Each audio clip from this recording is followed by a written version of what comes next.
Bismillahirrahmanirrahim. Assalamualaikum warahmatullahi wabarakatuh. Halo anak-anak, apa kabarnya? Semoga selalu dalam keadaan sehat dan selalu semangat dalam melaksanakan pembelajaran jarak jauh ini. Kembali lagi bersama Ibu akan melanjutkan materi yang sudah kita pelajari sebelumnya. Pada kesempatan ini Ibu akan menyampaikan materi masih mengenai termokimia yang kemarin kita sudah bahas.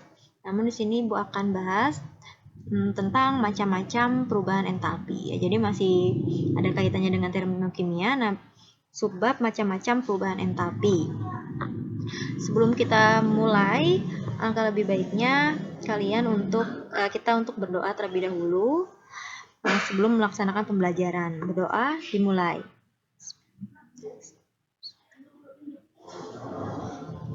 Doa selesai. Baik anak-anak, selalu Ibu ingatkan agar kalian menyiapkan alat tulisnya untuk mencatat hal-hal penting yang akan Ibu sampaikan ke depannya ya.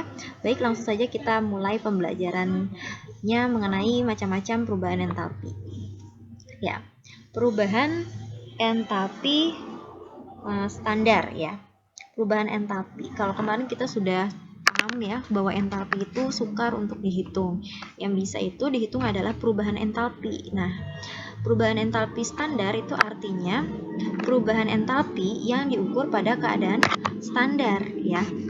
Keadaan standar itu menurut para ahli bahwa keadaan standar untuk mengukur perubahan entalpi itu ketika pada tekanan 1 atmosfer dan juga pada suhu 298 Kelvin ya. Itu adalah keadaan standar untuk bisa menghitung perubahan entalpi standar. Perubahan entalpi standar itu banyak macamnya ya. Nah, ini akan kita pelajari satu persatu ya. Beberapa jenis atau macam-macam perubahan entalpi. Yang pertama yaitu perubahan entalpi pembentukan standar ya. Yang pertama yaitu perubahan entalpi pembentukan standar atau biasa disimbolkan dengan delta HF ya. F ini dari bahasa Inggris yang berarti pembentukan, yaitu dari asal katanya dari formation, makanya disimbolkan F. Nah, di sini artinya bulat, di sini artinya standar. Kan delta itu artinya perubahan ya. H itu entalpi, pembentukan itu formation, F di sini standar itu 0 di sini ya. Disimbolkan dengan 0 seperti itu. Ya, jadi perubahan entalpi pembentukan standar itu artinya perubahan entalpi pada pembentukan 1 mol senyawa dari unsur-unsur yang stabil. Jadi di perubahan entalpi ini itu adalah nanti reaksinya reaksi pembentukannya pembentukan 1 mol senyawa. Jadi molnya itu senyawa. Nah, mol di sini kalau kita lihat dari senyawanya nanti seperti ini, mol itu bisa kita lihat dari koefisiennya. Kita sudah belajar ya, koefisien itu yang ada di depan sini nih, di depan unsur ataupun senyawa. Nah, ini disebut disebut sebagai mol, bisa juga karena mol itu juga sama dengan koefisien. Jadi bisa kita lihat taunya dari mana ya, bisa kita lihat dari koefisiennya ya. Nah, 1 mol ini karena pembentukan, dibentuknya itu dari unsur-unsur yang stabil ya. Unsur-unsur yang stabil itu bisa kita lihat nih di tabel periodik ini ya. Ini bisa dikelompokkan, jadi unsur-unsur itu stabilnya bisa dalam bentuk monoatomik, bisa dalam bentuk diatomik, atau bisa dalam bentuk poliatomik. Nah, untuk unsur-unsur kita perlu ingat aja unsur-unsur yang diatomik sama poliatomik, berarti sisanya lebih banyak itu dia stabilnya dalam bentuk monoatomik. Monoatomik itu artinya terdiri dari satu unsur saja ya. Kalau diatomik itu unsurnya dua, maksudnya disusun atas 2 unsur gitu. Itu unsurnya sama ya. Kalau poliatomik disusun lebih dari 2 unsur tapi unsurnya sama gitu ya. Misalnya ini yang stabil dalam bentuk, nanti kita ke contoh soal ya, tapi kita lihat dulu yang ini ya. Jadi kalau di atomik itu ini ada hidrogen, nitrogen, oksigen, fluor, klor, bromin, dan iodin. Jadi unsur-unsur yang merah ini kan ini standar stabilnya dalam bentuk diatomik. Jadi nanti kalau dituliskan di dalam suatu reaksi ini bentuknya diatomik. Jadi nanti bukan H tapi H2, N2, O2, F2, Cl2, Br2, I2 gitu ya. Nanti kita ke contoh. Nah, kalau misalnya ini Ini P, S, Se ini biasanya dalam bentuk poliatomik lebih dari 2, kayak S8 kayak gitu ya, P4. Nah, itu dalam bentuk poliatomik lebih dari 1 unsurnya gitu, penyusunnya. Tapi unsurnya sama. Nah, untuk yang warna putih ini cenderungnya monoatomik. Jadi bisa ditulis Li, Na, K gitu ya.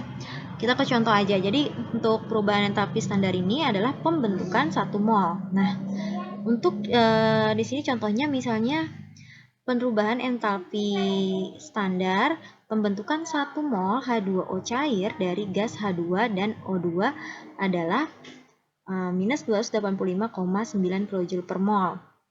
Nah, kalau misalnya ada soal seperti ini, kemudian kita suruh menulis persamaan reaksinya, jangan bingung ya. Kalau di sini pembentukan berarti si 1 mol berarti ini H2O-nya ada di sebelah kanan panah ya. Jadi kalau pembentukan itu ciri-cirinya bisa dilihat di yang dibentuknya itu ada di sebelah kanan biasanya.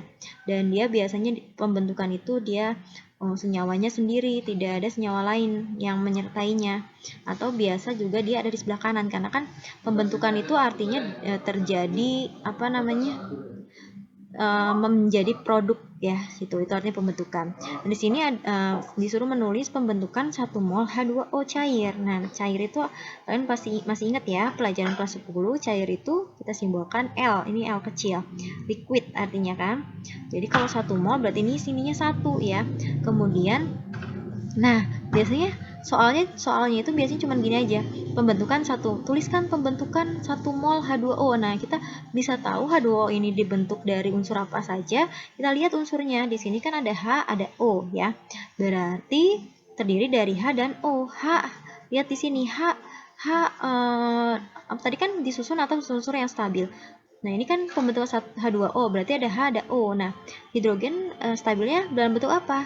Oh, dalam bentuk diatomik. Berarti kita tulis, berarti H-nya di sini bukan H saja, tapi H2. Nah, ini kan di sini disebutkan bahwa dibentuk dari gas H2. Oh, berarti ditulis di sini H2. Tapi kalau misalnya di soal cuman sampai sini aja nih, pembentukan 1 mol H2O, nah kalian bisa lihat unsur penyusunnya dari mana? Nah, dari unsur-unsur yang stabil, bisa dilihat di sini ya. Nah, ini ada H berarti H2. Kemudian sini ada O. Nah, oksigen itu stabilnya dibentuk dalam bentuk apa? Diatomik. Berarti di sini O2 gitu ya. Nah, ini harus 1 mol. Berarti di sini koefisiennya 1. Nah, supaya ini seperti ini juga harus 1 juga koefisiennya gitu. Bagaimana caranya? Ini kan ingat ya, kalau di sini ini kan sudah 1, berarti sudah benar nih. Nah, yang ini kan biar jadi 1 kan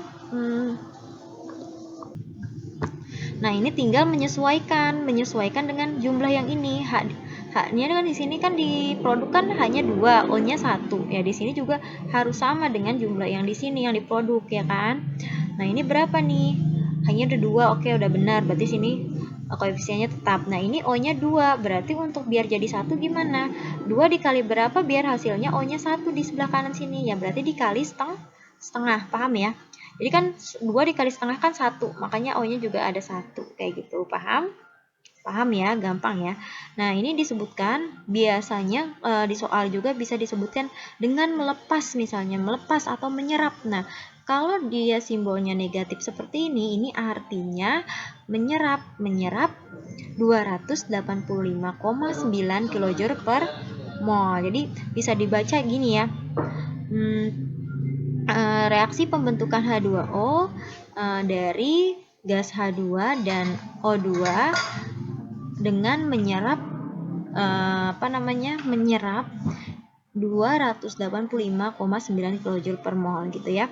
Jadi kalian kalau misalnya soalnya cuma sampai sini, kalian bisa lihat dari tabel ini ya, bentuk penyusunnya kan harus unsur yang stabil. Nah, itu harus tahu unsur stabil itu apa aja gitu kalau soalnya sampai sini. Ini kan enak ya kalau soalnya jelas seperti ini gitu. Tapi kalau misalnya soalnya cuman sampai delta HF pembentukan 1 mol H2O, nah ini taunya supaya tahu harus tahu juga penyusunnya, unsur stabilnya apa dari yang dibentuk ini gitu ya. Itu perubahan entalpi pembentukan standar ya. Jadi seperti itu ya kurang lebihnya.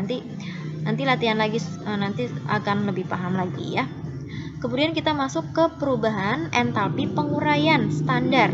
Nah, ini penguraian standar ya. Jadi di sini sama aja, yang beda adalah di sini simpelnya D, kalau tadi F. Nah, kalau penguraian itu D karena dari bahasa Inggris dari kata decomposition yang artinya penguraian ya. Jadi penguraian standar itu kebalikannya ya, adalah perubahan entalpi pada penguraian 1 mol senyawa menjadi unsur-unsur yang stabil. Nah, gampangnya untuk perubahan entalpi penguraian ini itu kebalikannya dari entalpi pembentukan. Ya, kalau entalpi pembentukan kan ini yang dibentuk ada di sebelah kanan ya. Nah, kalau penguraian berarti si senyawa yang sendirinya ini ada di sebelah kiri gitu sih gampangnya kalau kalian membedakan. Kalau tadi kan kita lihat di sini ya, kebalikannya. Kalau tadi kan ini pembentukannya ya, senyawa yang sendirinya ini kan ditambah ya. Nah, kalau ini bisa dilihat senyawa yang terbentuk atau senyawa yang berdiri sendiri ini ada di sebelah kanan, tapi kalau penguraian ada di sebelah kiri. Itu yang bisa kalian bedakan. Karena kebalikannya dari pembentukan entalpi standar tadi ya. Nah, ini contohnya misalnya penguraian 1 mol NaCl padat menjadi natrium padat dan gas Cl2. Nah, ini bisa ditulis ya. Jadi ini harus mol, harus 1. Kalau tadi kan zatnya yang dibentuknya itu harus 1. Nah, kalau penguraian yang diuraikannya harus 1 mol. Ingat ya, 1 mol itu bisa dilihat juga dari dari koefisien. Nah, koefisiennya di sini harus 1 ya yang diuraikan. Nah, ini juga sama nih, bisa lihatnya dari mana kalau tidak ada misalnya ya. Bisa dilihat di sini juga karena kan ini kan disusun atas unsur-unsur yang stabil. Kalian bisa lihat lagi di tabel ini ya, gitu. Atau kalian buat catatan lagi lah. Misalnya yang monoatomik mana, yang diatomik mana, yang poliatomik mana, itu kalian bisa dari tadi yang Ibu berikan tadi, sistem periodik yang tadi, datanya kalian bisa buat lagi bentuk tabel gitu supaya lebih mudah ya. Nah, ini bisa dibentuk dari mana? NaCl. Oh, ini berarti ada unsur yang diuraikan, ada NaCl nih. Berarti ada unsur Na dan Cl. Oh, Na. Na tadi stabilnya dalam bentuk apa? Oh, monoatomik. Berarti kita tulis di sini Na saja karena monoatomik kan standarnya stabilnya. Nah, terus ada lagi Cl. Cl dalam bentuk apa ya stabilnya? Kita lihat lagi. Oh, Cl dalam bentuk diatomik. Berarti Cl2. Itu kan artinya 2. Berarti Cl2. Nah, ini tinggal sesuaikan. Ini kan harus 1 mol ya, harus 1. Maka ini yang menyesuaikan. Di sini Na-nya ada 1, di sini Cl-nya ada 2. Berarti di kanan juga yang diuraikan juga harus sama. Di sini kan Na-nya sudah benar nih, berarti 1, tidak perlu dirubah. Nah, di sini kan diatomik ya, Dl2. Nah, berarti si ini biar 1 gimana? Ya dikali setengah karena 2 kali setengah adalah 1 ya. Makanya sudah benar nih, Na-nya 1, Cl-nya juga jadi 1. Paham ya? Nah, di sini data-nya positif. Kalau positif itu bisa dibaca, bisa diartikan atau dibaca menyerap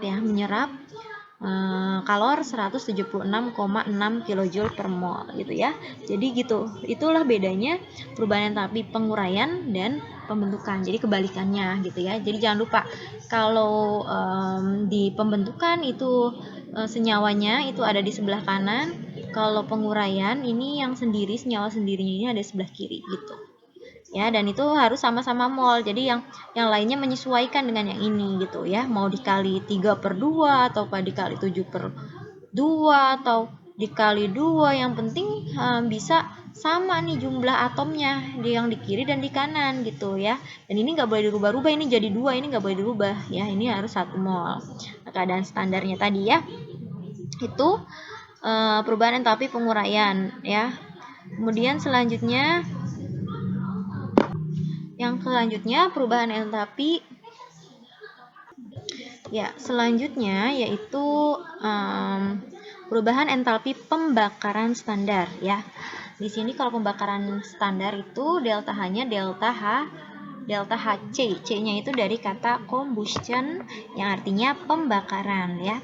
Jadi perubahan entalpi pembakaran ini jadi perubahan entalpi satu mol zat yang bereaksi dengan oksigen. Jadi yang bereaksi dengan oksigen itu adalah 1 mol atau koefisiennya nanti 1. Contohnya di sini ada etana C2H6 bereaksi dengan oksigen. Ya, oksigen itu O2.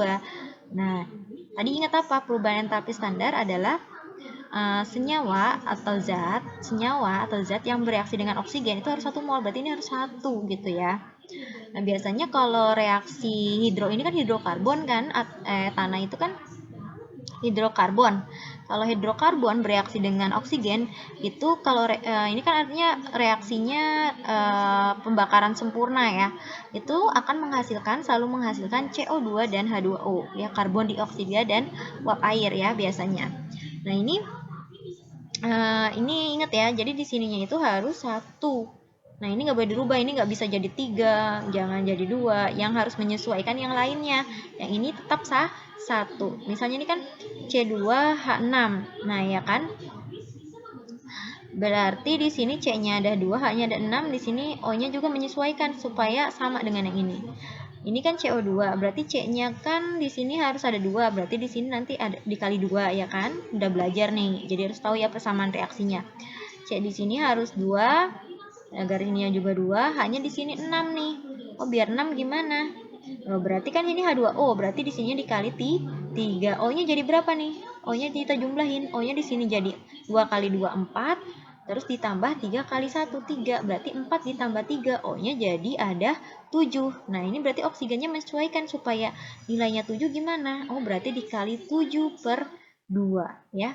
Bisa sama biar sama, berarti ini dikali 7/2. Karena apa? 7 dikali 2, 14 dibagi 2, 7. Berarti sama ya jumlahnya di kiri dan di kanannya juga sama.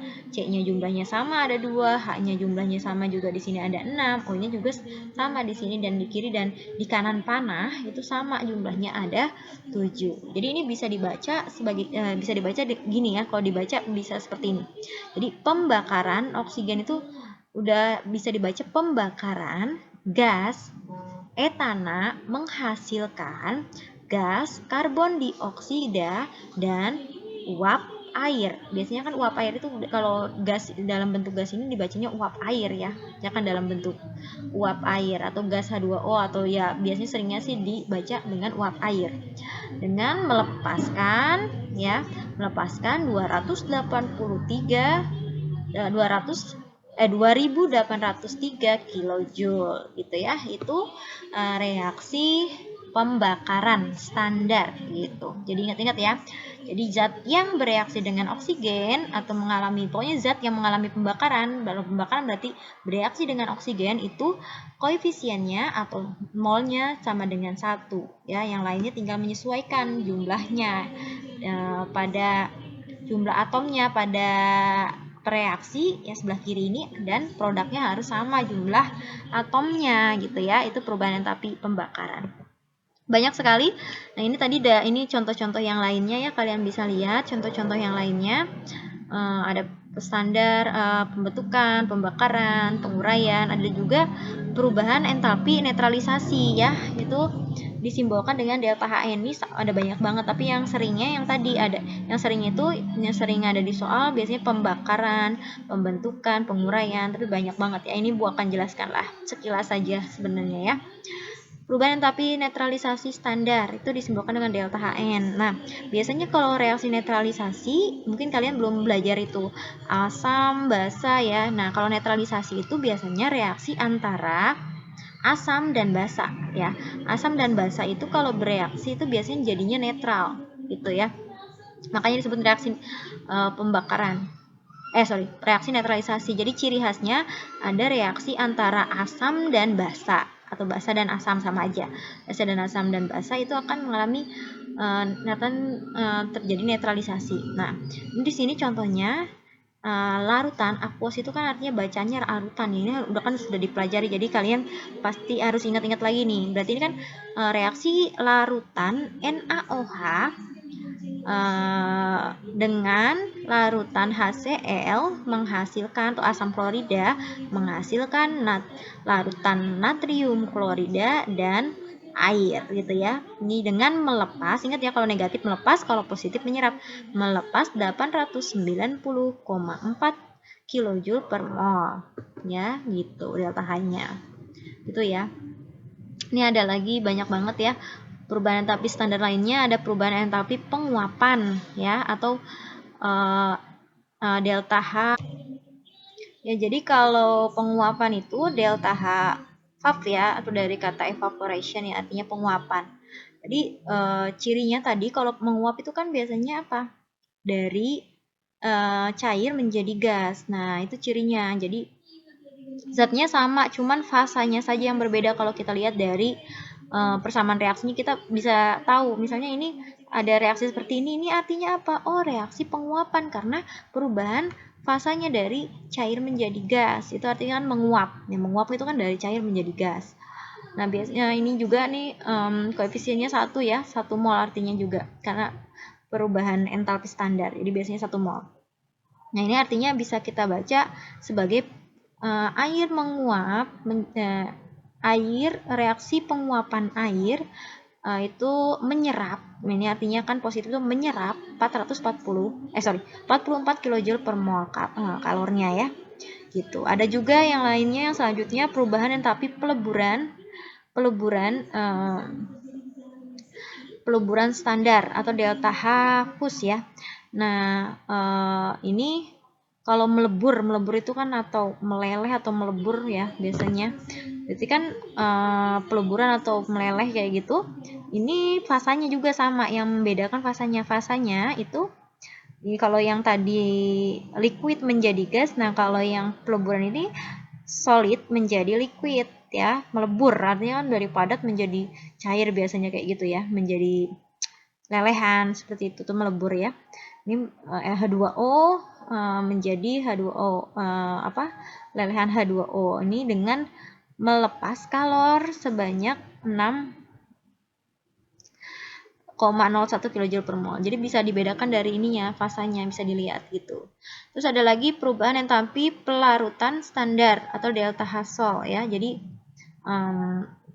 pelarutan ya, melarut biasanya ini bisa pelarutnya bisa air atau apalah ya. Nah, ini bisa dilihat reaksinya dari sini. Misalnya pelarutan NaOH ya.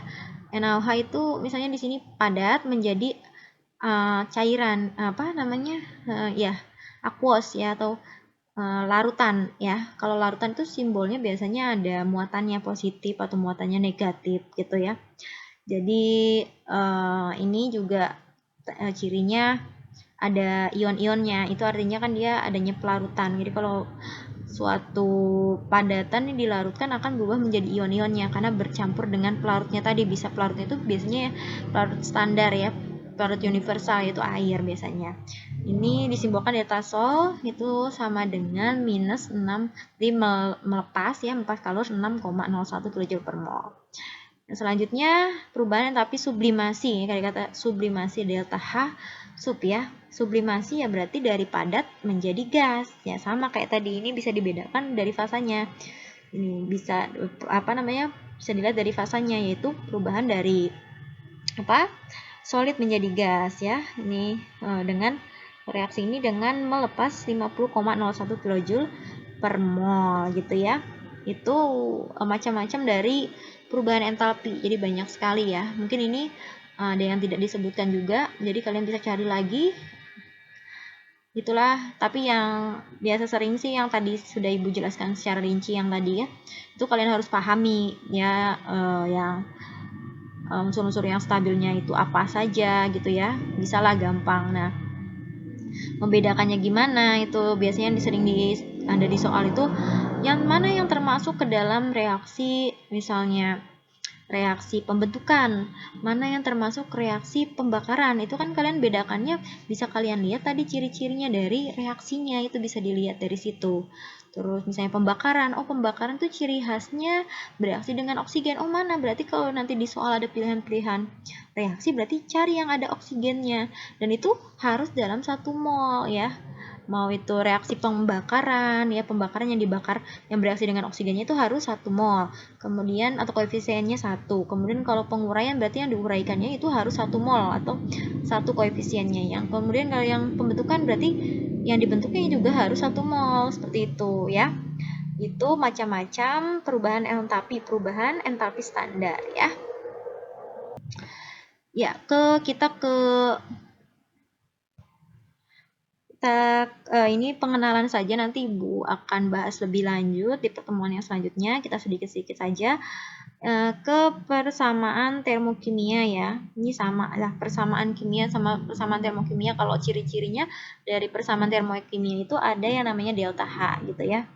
Jadi persamaan termokimia adalah persamaan reaksi kimia yang menuliskan disertai dengan perubahan entalpinya. Nah, itu yang membedakan. Kalau kita kan di kelas 10 sudah belajar tentang persamaan kimia. Sebenarnya sama aja ya, cuman di persamaan termokimia ini disertai dengan perubahan entalpi. Jadi biasanya reaksi-reaksinya itu ada delta H, ada delta H, ada delta H gitu ya, di samping persamaan kimianya itu biasanya ada perubahan entalpi atau delta H-nya. Nah, kemudian, persamaan termokimia ditulis dengan menyertai perubahan entalpi dan fase senyawa atau unsur yang terlibat dalam reaksi kimia seperti gas, padat, cairan murni, dan larutan. Nah, kalian sudah familiar lah ya, karena kita sudah pelajari ya, gas itu disimbolkan dengan G, padat itu disimbolkan dengan S karena dari kata solid ya. Cairan murni itu dari kata disimbolkan dengan L, artinya liquid, dan larutan itu disimbolkan dengan EQ gini ya, EQ ya, atau aquos ya. Itu jangan bingung. Jadi persamaannya seperti ini. Disesuaikan dia pembentukan, penguraian atau pembakaran. Nah, ini biasanya disertai dengan delta H. Ini kalau negatif dibaca melepas, kalau positif dibaca menyerap kalor. Kalau ini melepas ya. Kemudian apabila ini nanti Ibu akan jelaskan di pertemuan selanjutnya ya, lebih lengkap lagi, tapi ini kita sedikit singgung saja. Jadi di reaksi termokimia itu apabila arah reaksi kimia dibalik, besarnya perubahan entalpi delta H sama, tetapi tandanya berubah. Nah, nih contohnya ini. Jadi kalau misalnya reaksi dibalik, entalpinya juga itu tandanya ini nih yang jadi pembeda ini. Tanda delta H-nya ini akan berubah. Misalnya ini ya, reaksi ini kan tadinya C2H2 bereaksi dengan oksigen menghasilkan CO2 dan H2O. Nah, ini dirubah. Yang ini jadinya ada di produk, yang CO2 dan H2-nya ada di preaksi nih kan, kebalik ya. Nah, kalau dibalik seperti ini, delta H-nya juga tandanya terbalik. Tadinya kalau di sini negatif berarti jadinya positif. Kalau di sininya tadinya positif jadi negatif. Tapi nilai delta-nya tetap, tapi hanya ini saja tandanya berubah gitu ya. Ya, ini sedikit saja. Kemudian selanjutnya, apabila koefisien reaksi di kimia dikalikan dengan faktor pengali A, nilai perubahan entalpi juga dikalikan dengan faktor pengali. Ya gitu. Jadi kita lihat di sini. Kalau semisal nanti di reaksi misalnya ya, ini nih, reaksi ini nih misalnya dikali 2. Ini kan ini masing-masing dikali 2, koefisiennya dikali 2 nih yang depan ini. Nah, ini juga delta H-nya juga ikut dikali 2. Contohnya ini ya, masih tetap reaksi yang ini. Dikali 2 nih reaksinya. Misalnya semuanya dikali 2, ininya juga ikut dikali 2. Berarti kan C2H2 dikali 2 jadi 2 C2H2. 2,5 O2 dikali 2 berarti kan 5 O2 menghasilkan. Ini kan 2 CO2 dikali 2 berarti 4 CO2. Kemudian ditambah H2O dikali 2 berarti 2 H2O. Nah, yang ini juga ini tandanya tetap ya. Kalau dikali misalnya dikali, ini tandanya tetap, tapi ikut dikali jumlahnya ini. Ya, berarti 142 dikali 2, jadi 284 kilojoule. Seperti itu. Mau nanti reaksinya nanti ditambah atau dikurang, ya, itu juga mempengaruhi. Jadi, delta H-nya juga ikut dikalikan gitu ya. Ikut ditambah atau ikut bagi gitu. Jadi delta H-nya juga harus disertakan. Kalau reaksinya ini dikali, ditambah, dibagi, dikurang, ini juga harus ikut ya, gitu. Nanti kita akan ya, jadi seperti itu ya. Nanti coba nih Ibu akan beri contohnya. Di sini ada soal. Jadi contoh soalnya seperti ini. Perhatikan reaksi pembentukan air berikut. Nah, ini kan artinya senyawa airnya itu ada di sebelah kanan ya. Artinya kan dibentuk. Nah, ini kan 2 mol ya, berarti kalau di sini koefisiennya 2 berarti 2 mol. Tapi yang disuruh menentukan, reaksi pembentukan, yang disuruh tentukan adalah perubahan entalpi reaksi penguraian 1 mol. Kalau di sini ditunjukkan reaksinya pembentukan, tapi yang ditanyakan reaksi penguraian, kemudian molnya beda, di sini 2 mol, di sini 1 mol. Nah, ini bagaimana cara menghitungnya?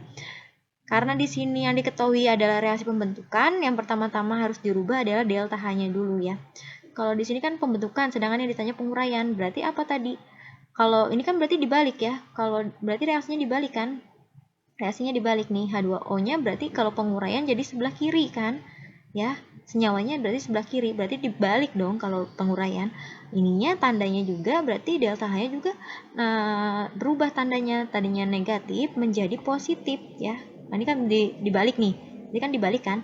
Jadi delta H-nya jadi positif, tadinya negatif jadi positif. Ingat ya tadi kalau dibalik maka ini juga dibalik, jadi positif 472 kJ. Nah, selanjutnya karena di sini 2 mol yang ditanyakan 1 mol, maka kita buat perbandingan di sini.